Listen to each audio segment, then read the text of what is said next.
watching Fox 13 News at 9. Today, more Utah women are working and waiting longer to get married. How has that affected their chances of finding love? Fox 13's Nineveh Dinha surveys the sexes in single in Salt Lake.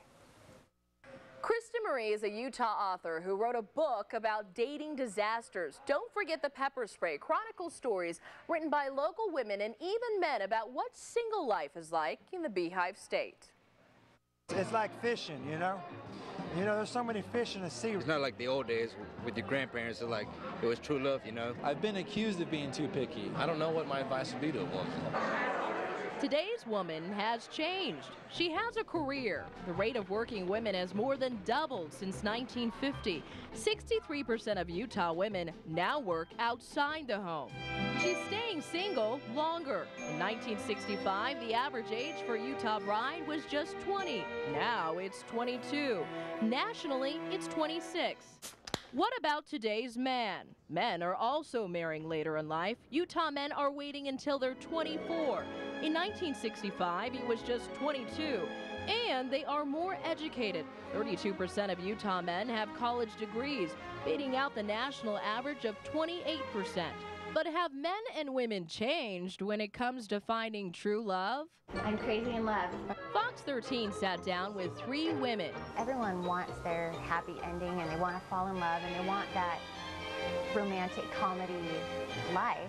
This is Krista Marie, twice divorced, 3 daughters, in her 30s, and recently engaged. Tunda Oprah from Transylvania, divorced, no children, and dating.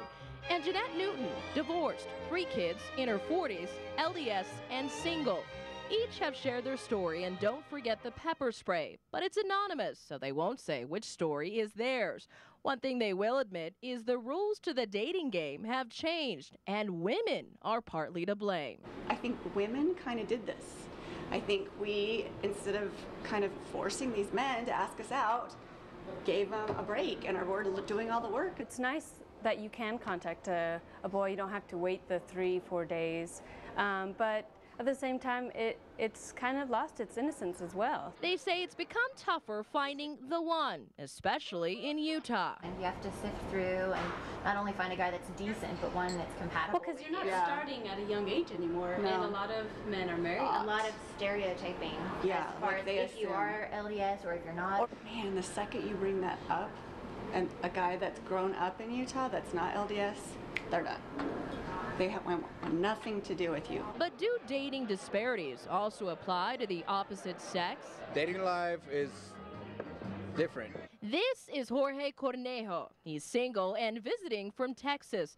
He thinks today's woman is willing to trade true love for financial security. Everybody's just always looking for money and how much money you make and what do you drive and all that. Matthew Kober is 35, a successful Utah attorney who's never been married. So why is he still single? Oh, that's a good question.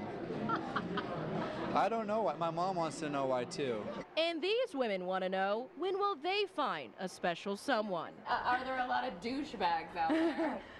Oh my gosh, I can't even notice them. Coming up, It was the last thing I was looking for. how love found Kristen Marie. It was just dizzy, Twitter-pated silliness, just complete ridiculousness. And You want to catch the good fish, you know what I mean? Big bass fish. men weigh in. I think if a girl gives a guy too much and she's too nice, it just kind of ruins the challenge of it all. Still ahead, later in the newscast, the guys have some advice for ladies looking for love and how Krista Marie's book helped her find love and heal from a painful past.